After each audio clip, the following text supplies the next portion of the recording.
What type of ballistic that deals with the behavior of a projectile in flight? The correct answer is A. External.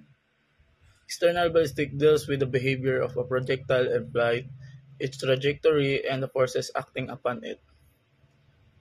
Letter B. Forensic. It's wrong. Forensic refers to the application of the scientific methods and technique to investigate crimes and analyze the evidence. And C. Terminal.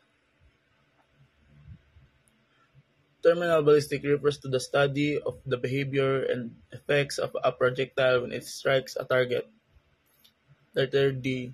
Internal. Internal ballistic is the study of the process that occurs with a firearm from the moment the primer is the stock until the projectile exits the barrel.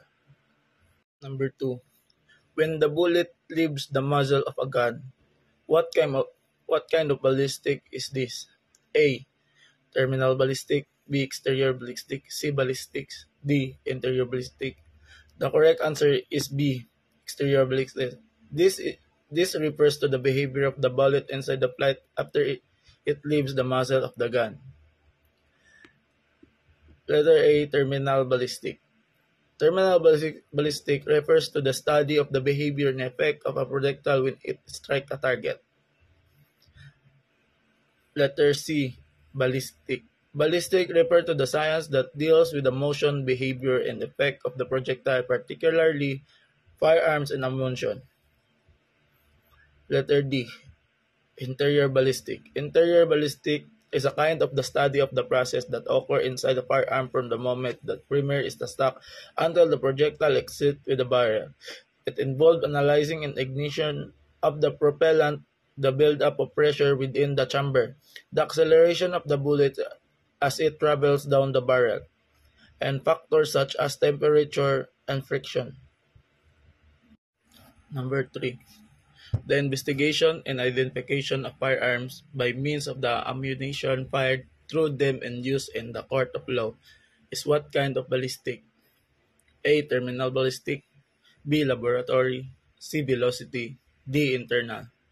The correct answer is B. Laboratory. This type of ballistic refers to the forensic ballistic, which involves the investigation and the identification of firearm and ammunition legal context. A. Terminal ballistic. Terminal ballistic refers to the study of the behavior and effect of the projectile with strike a target. This field example examines how the projectile interacts with the target material. It includes factors such as penetration, expansion, and resulting damage. C. Velocity. Velocity is a vector quantity that refers to the speed of an object in a specific direction. In the context of ballistic, it describes the speed at which a projectile travels as it moves through the air. D. Forensic ballistic is a branch of forensic science and involves the examination and analysis of firearms, ammunition, and the effect of a projectile on target. It is used to investigate crimes involving gunfire, helping determine the type of weapon used, the trajectory of bullets, and their impact on victims or objects. The correct answer is B. Laboratory.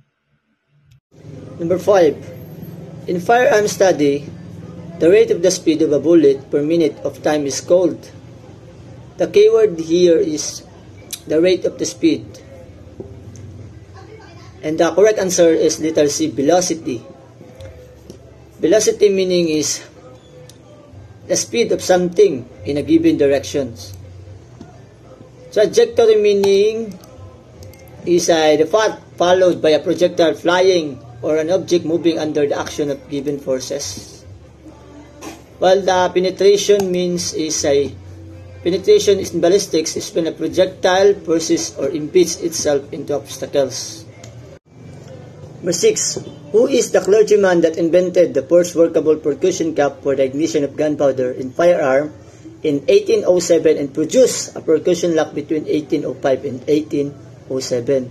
The keyword here is the invented of percussion cap and percussion lock between 1805 and 1807. The answer here is letter C, Alexander John Forsyth. Itong si John Colt and Samuel Colt ay magkapatid. And they invented the first Colt revolver. And ito naman si Berthold Schwartz ay ini-invento naman niya ang gunpowder. Number 7, why are pistols and revolvers the common preference of use in crimes? The answer here is letter C. It is easy to conceal. Number 8 is class characteristics are determinable even before the manufacture of the firearm. Letter C ang answer of number 8. Number 9. The type of cartridge with rim diameter smaller than the body is what kind of cartridge? So, yung answer po dyan, the correct answer is C, rebated. Kasi yung rebated rim cartridge is rim diameter smaller than case body at saka rim thickness same as or slightly thicker than case wall. Tapos, yung other option po ay center. Center is wrong po kasi it refers to ignition system or it is not a rim type. Tsaka yung belted po is wrong kasi ito po ay reinforced case head with 300 weather by. Tapos yung D po ay rim, wrong din po kasi yung rim diameter larger than case body. Tapos number 10 is the part of the gun that thrown the empty cases or shells from the cylinder simultaneously is called ejector po. Kasi yung ejector mechanism that removes spent cases or shells from cylinder or throws out cases simultaneously at typically found, makikita po ito sa revolvers. Tapos yung ibang choices po ay extractor, incorrect siya kasi yung extractor is it removes cases individually. Tapos yung hammer po ay wrong din kasi ito po ay strikes primer to ignite cartridge.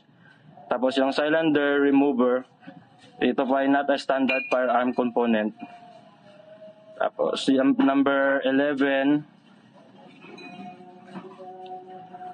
ang number 11 is the part of the gun that pulls or withdrawn the empty cases or shells from the cylinder simultaneously is called, yung sagot po dyan is letter B, extractor, kasi removes spent cases or shells from the cylinder, or pulls or withdraws empty cases individually or simultaneously. At makikita po ang revolvers to sa break action firearms and some semi-autos na mga baril. Tapos, yung ibang choices po ay yung hammer po, wrong kasi nasabi ko lang po na strikes primer to ignite cartridge. Tapos, yung cylinder remover ay not a standard firearm component. Yun lang po. Thank you. Number 15. What handguns that can be fired several times with a cartridge in the handle? The answer is A, pistol. Pistol, cause ang magazine nasa baba, so siya ang correct answer. And B, machine gun is wrong, kaya ang machine gun is auto-reloaded. And C, the shotgun is also wrong, kay shot pellets man na siya diretso sa barrel ang cartridge. And last, the letter D, revolver. Ang revolver kay ang yang cartridge is 6 holes. So, dili siya ang tamang answer. Number 16. If the evidence firearm itself cannot be produced in court, can a photograph of the same be legally admitted in evidence? The correct answer is letter D. Yes, as an object proof. Even dili na siya makita sa crime scene as long as na-take siya picture or na siya photo, pwede siya ma-admit as evidence sa court. And A, yes, as secondary evidence, dili siya pwede buhatlog secondary evidence kay siya man ang main point na evidence dito sa crime scene, bisag nawala siya, need Japon siya kay siya ang main purpose ato. And sometimes dili pwede na maingon nga sometimes lang siya magamit kay need gyud siya always. I can say no, the firearm itself is needed is wrong. Cause bisag nawala ang firearms dito, if nakatake og picture ang mga investigator or mga tao around the crime scene, magamit Japon siya against sa suspect. Number 17, pistol cartridge is significantly distinguished from revolver cartridge because of the latters. The answer is letter D, rim. Number 18, what kind of firearm is considered as the forerunner to the rifle and long firearms which has latter half of 16th century? The correct answer is letter B, smoothbore matlock arquebus, because of the keyword na considered as forerunner to the rifle and long firearms which has in the latter of 16th century. Letter A, the blunderbuss is a type of short muzzle loading firearm with a distinctive wide-flared barrel often made of brass or iron. It was used primarily in the 19th and 18th centuries and is considered an early type of shotgun. The Gatling gun is one of the earliest type of rapid-fire weapons and is considered a forerunner of the modern machine gun. Invented by Dr. Richard J. Gatling in 1861 and patented in 1862, the Gatling gun featured a set of rotating barrels that fired in the quick succession. The musket is a type of smoothbore, long-barrel firearm used in primary from the 16th to 19th century, unlike rifle, which have grooves in the barrel to improve accuracy by stabilizing the bullet. Muskets has a smooth barrel interior, which makes them less accurate but easier to load. Number 19, type of primer consisting of two flash holes or vents. The correct answer here is Berdan, because of the keyword na primer consisting of two flash holes or vents. Duha daw ka flash holes or vents. Letter B, boxer primer. The boxer primer, more common in the US and other regions, has a single central flash hole and includes the anvil part of the primer itself. This design makes it easier to remove and replace primers, so boxer prime cases are easier to reload. A magnum primer is a type of primer specifically designed for cartridges that require a hotter or more intense ignition to reliably burn the gunpowder. Magnum primers are commonly used in magnum cartridges, which often contain a larger powder charge than a standard cartridge or use slower burning powders. A battery primer, also known as breech-loaded primer, is a type of ignition system commonly used in artillery shells and large caliber ammunition.